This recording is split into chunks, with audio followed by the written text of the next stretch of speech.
You know what's better than Holdfast Nations at War? A new expansion. And do you know what's better than a new expansion? A free new expansion. Hell yes. I've been waiting so long to be able to talk to you guys about this. But Holdfast Nations at War is finally coming to World War I.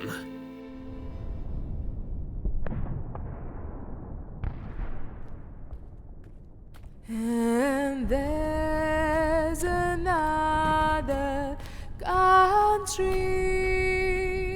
I've heard of long ago, most dear to them that love her, most great to them that know.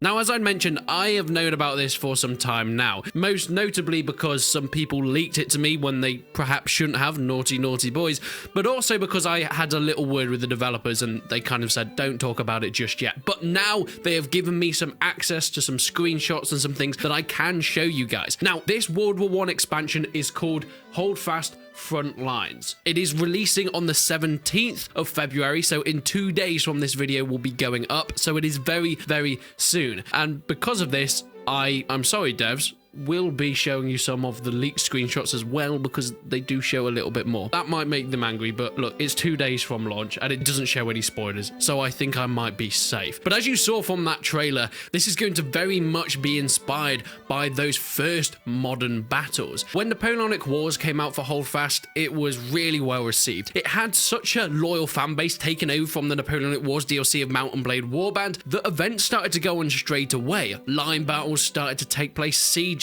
and the inclusion of ship-to-ship warfare. Holdfast was what a lot of people were waiting for, a standalone Napoleonic Wars DLC. But of course, there was one thing that made it to the level that it has got to today, and that was voice over IP. It was not the first to do it, but it perhaps did it in a way that I think a lot of people didn't expect to come to a historical title like this. People all over taking those roleplay scenarios that we had from that Napoleonic Wars community and bringing it to voice over IP public battles, lining up role-playing as officers in the Napoleonic Wars, people recording it and putting on YouTube, and some of these videos went absolutely viral, boosting up Holdfast Nations at War even more. But of course, when you have a multiplayer-only game like this, especially set in the Napoleonic Wars, you're kind of backing yourself a bit into a corner, a niche, if you will. Multiplayer-only games as a full stop really need to push hard in order to get content out there to keep people playing, but one set in kind of a niche time of the Napoleonic Wars.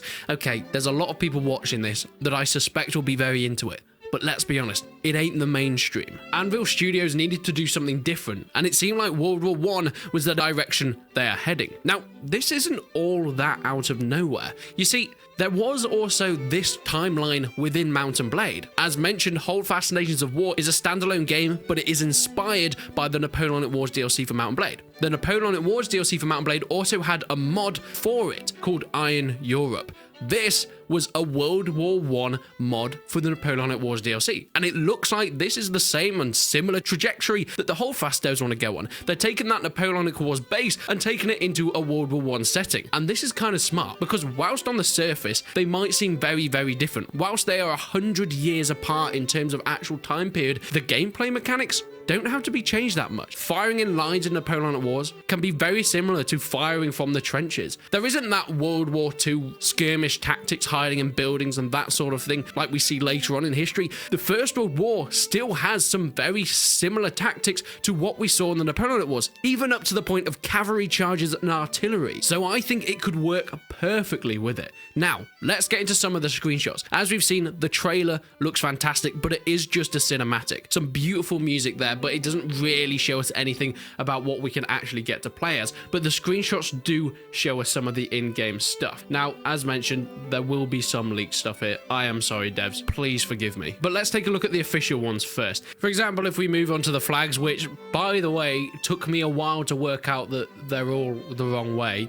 I was thinking, what flag is that? What country is that? But I think I've got it now. Of course, we have Great Britain, we've got France, we've got the US on the left. On the right, we've got Germany. What I thought could be a Russian imperial flag, but no, it is the Austrian merchant flag. So I guess yellow and black is Austria. And of course, we have Turkey at the bottom. I'm very excited by some of the screenshots though, because it kind of confirms some of the new units we'll be able to play as. We have engineers that should hopefully be able to put down things like barbed wire, which are in the game, but also dynamite, which we can see in this screenshot, equipped with a shovel and a nice bit of parchment to show them which is the best place to blow up the stupid British. Of course, we have some beautiful MGs that will be in placements. It looks like they'll be able to be carried by units though, so you can move them around if needs be. And of course, we get some look at the tanks in the background. How playable they will be, that's another thing that I'm interested in, because Holdfast Nations of War didn't really have an equivalent to tanks within the Napoleonic Wars style, so it's going to be interesting to see how they implement that, and airships above as well. But artillery is going to play a massive part in something that is in the Napoleonic Wars variant. Officers being able to spot with their binoculars and having HE and AP rounds as well, carried by who looks to be a French artilleryman.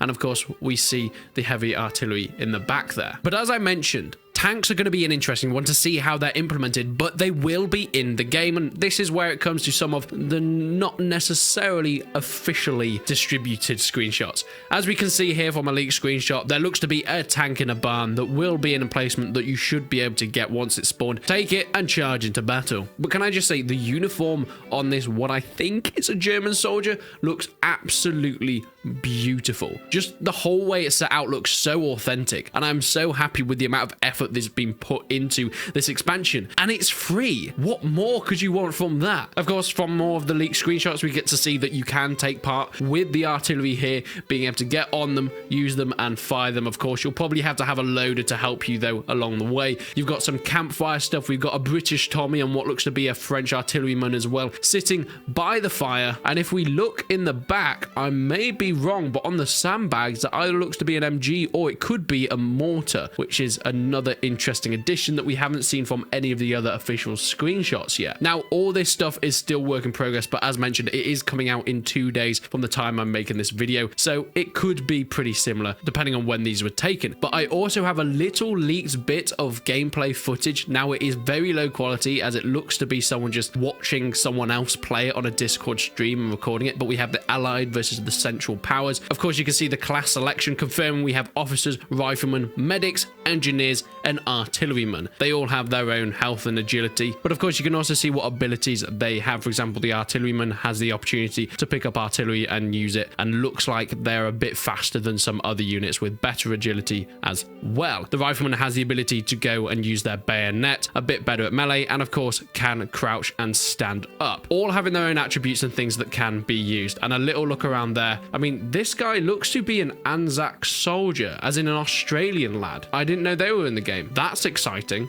I'd love to be able to play as those guys, but that's what little leaked footage I have so far. But yes, in 2 days, I will be able to bring you everything, some beautiful gameplay, and of course, I'm going to bring a full video debating on how well it has translated from a Napoleonic Wars multiplayer game to a World War I epic. But Holdfast Frontlines is coming out very, very soon. It was a massive surprise to me. I didn't think they'd be taking it this way, but I couldn't be happier. But please let me know what you think down below. Do you think that World War I was the correct direction to take this series, and does this open up the opportunity to go and explore different time eras that would fit with this gameplay style? Let me know down in the comments below. But leave a like on the video if you enjoyed it, leave a dislike if you didn't. But until then, I will see you in the next one.